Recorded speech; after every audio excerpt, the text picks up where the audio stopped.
내리막길에 있는 사람들은 잘 챙겨야죠. 내리막길이라고 하기에는 너무 실제로 내리막길입니까? 저희는 다 내리막이군요. 맞습니다.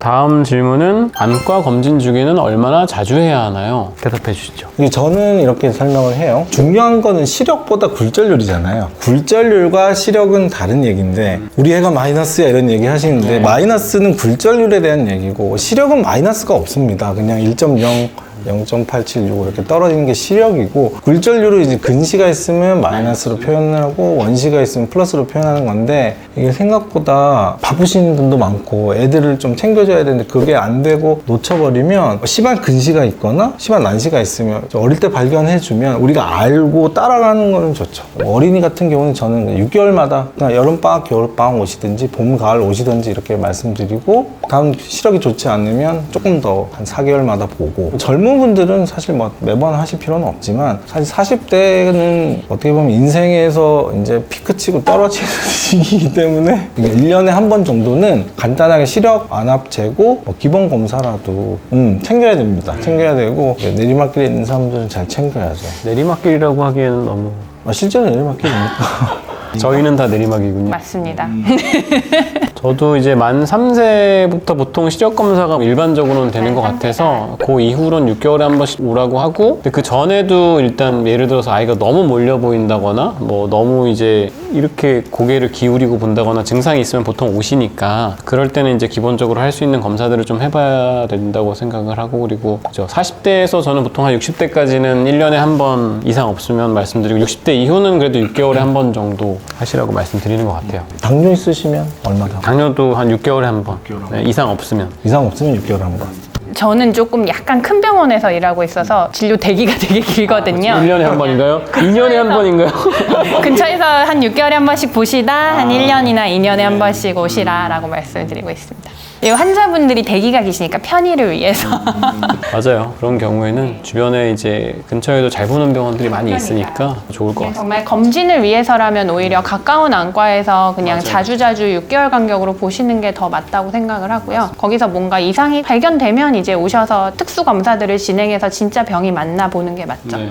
근데 실제 사람들은 안과는 증상이 생겨야 와요. 맞아요. 그게 좀 문제예요. 그래서 이제 대국민 홍보 이런 게 중요하죠. 왜냐면 이제 녹내장 이런 것들은 증상 없는 병이 무섭고, 그리고 우리가 보통 녹내장 시야 결손이 생기면 주변에서부터 이렇게 들어오잖아요. 근데 우리는 가운데가 뚫려 있으면 본다고 생각하기 때문에 안쪽에 안 보이는 건 또 이쪽 눈이 도와줄 수도 있고, 이렇기 때문에 실제로 느끼질 못합니다. 근데 나중에 어느 날 갑자기 침침해요 이러고서 왔는데 녹내장이 이제 많이 진행되어 있으면 돌이킬 수도 없고, 신경을 망가지면 돌이킬 수 없기 때문에 사실 안과도 검진이 되게 중요하고, 좀 국가에서도 내시경처럼 몇 살이면 녹내장 검진 한번 받으세요. 특히 이제 가족 중에 녹내장 있는 분들, 이런 분들은 꼭 녹내장 검사 하셔야 됩니다. 그리고 근시가 심한 분들, 라식 하셔서 나는 근시 없어졌잖아, 이건 아니거든요. 근시가 있는데 그냥 각막을 깎아서 보이게 하는 것 뿐이고, 근시가 있는 분들은 녹내장 검사를 좀 해보시는 게 좋죠. 근시인 사람들은 사실 녹내장도 문제인데 주변 망막에 열공이라고 구멍이 되게 잘 생기는데, 초기에 발견하면 되게 쉽게 레이저로 해결되게 망막 박리라는 병으로 진행돼서 오면 수술을 하고 수술해도 시력이 안 나오고 이런 케이스들을 정말 많이 봐서, 근시가 이제 라식을 하고 좋아졌다고 하더라도 수술 전에 좀 근시 도수가 심하다라고 들었으면은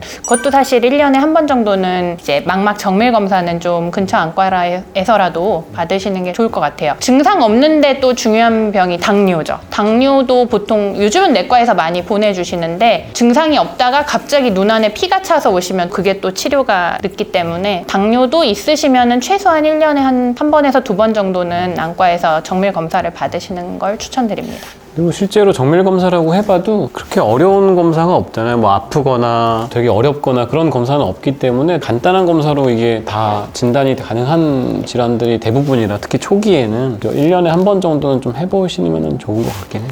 망막 검사가 사실은 산동을 하니까 그것 때문에 하루 종일 좀 초점이 안 맞아서 불편해 하시는데, 요즘은 기계도 되게 잘 나와서 산동 안 하고도 어느 정도 되게 검진이 다 가능한 것 같아요. 간단해지니까 좀 검사하기는 훨씬 수월하지 않나. 맞습니다. 있습니다. 저희 과는 아픈 검사는 없답니다. 눈이 좀 부실 뿐이지. 자, 이제 마지막 질문인데요. 야외 활동 후에 눈이 피로하고 따가운데 어떻게 편안함을 느낄 수 있을까요? 어려운 질문인 것 같습니다. 네. 질문이 정말 다 어려운 것 같아요. 그만큼 되게 실제로도 많이 듣는 질문인 것 같기는 해요.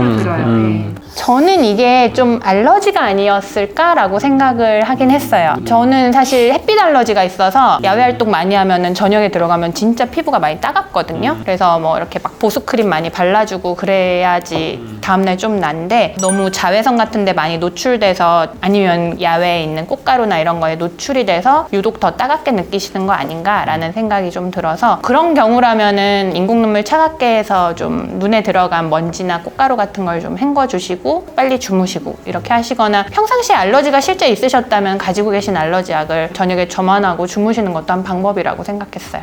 출제자의 의도를 파악하셨군요. 그랬습니다. 봄 되면 또 미세먼지 또 많이 날라올 텐데 그 미세먼지는 확실한 이제 눈 따가움의 원인이죠. 결국은 이제 희석, 아까 말씀하셨던 것처럼 희석하는 거는 중요한 것 같아요. 그래서 집에 오시거나 따가운 증상이 있으면 인공눈물로 좀 평소보다 양 많이 좀 넣으셔서 원래 용량은 이제 한 방울이 정량으로 만들어진 거잖아요. 근데 조금 여유 있게 약간 씻어주듯이 좀 쓰시라고 말씀을 드리면 도움이 많이 될 것 같아요. 맞아요. 그래서 인공눈물이나 이런 안약들 많이 사용하는 거 중요한 것 같고, 그리고 이제 보안경이라고도 할 수 있고, 아니면 야외 활동 이제 어차피 자외선도 많으니까 선글라스 형태처럼 이렇게 색깔이 들어간 그런 렌즈들이나 뭐 편광 렌즈 이런 것도 이제 많이 나오는데 눈에 직접적인 자극을 좀 줄여줄 수 있는 안경들도 좀 도움이 되는 것 같아요. 특히 뭐 겨울철이나 이럴 때는 눈물 난다는 분들도 되게 많은데 그런 거를 좀 예방하기 위해서도 착용하시면 좀 도움을 받을 수 있지 않을까 생각이 좀 되긴 합니다. 사실 자외선이란 게 되게 무섭잖아요. 그렇죠, 예, 그래서 그런 게 차단이 되는 거는 눈에 상당히 도움이 많이 되는 것 같아요.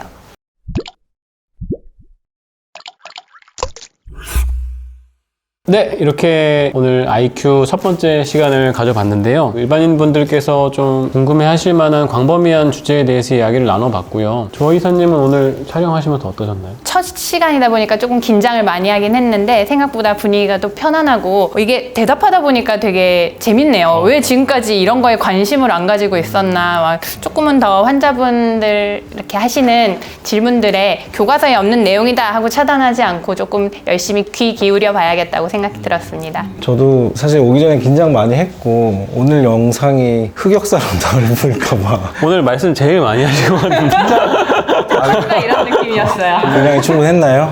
아무튼 재밌게 했던 것 같고 환자분들이 궁금해하신 내용을 우리가 잘 모아서 또 쉽고 재밌게 설명드리면 좋을 것 같고 어떻게 도움이 되나 모르겠습니다. 저도 이제 준비하면서도 많이 자료 서치하면서도 좀 배우고 새로 익힌 것도 많았고, 아까도 저희가 좀 질문하면서 의견이 갈린 것들도 있었는데 이제 이야기를 나누다 보니까 저도 되게 많이 배우는 것 같아요. 앞으로도 저희가 이제 여러 가지 주제에 대해서 좀 얘기를 나눠보려고 하고, 혹시 시청자분들께서도 좀 오늘 영상 보시고 이런 거에 대해서 좀 다뤄줬으면 좋겠다거나 더 궁금하신 점이 있으면 언제든지 댓글로 남겨주시거나 해주시면은 저희가 준비를 해서 또 영상으로 찾아뵐 수 있으면 좋을 것 같습니다.